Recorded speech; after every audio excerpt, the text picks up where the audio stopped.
This video will demonstrate how to install the Logset into a Napoleon A36 fireplace. The studs within the firebox have letters associated to them for identification.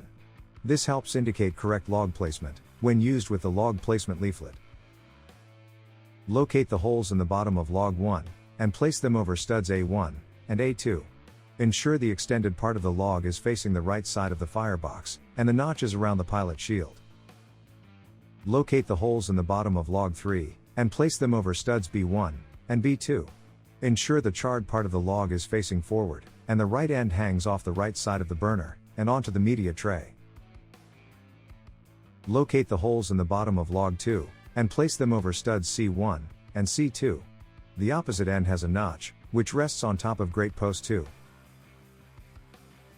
Locate the notch on the bottom of log 5, grate post 1, the split in the log, and left locator on log 1. Place the notch on top of grate post 1, resting the split end onto the locator on log 1. Locate the split end of log 6, and grate post 6. Place the split end over grate post 6, and rest the opposite end on log 3. Locate the notch on the bottom of log 4, grate post 4, and the locator on log 5. Rest the bottom notch over grate post 4 with the opposite end resting in the locator on log 5.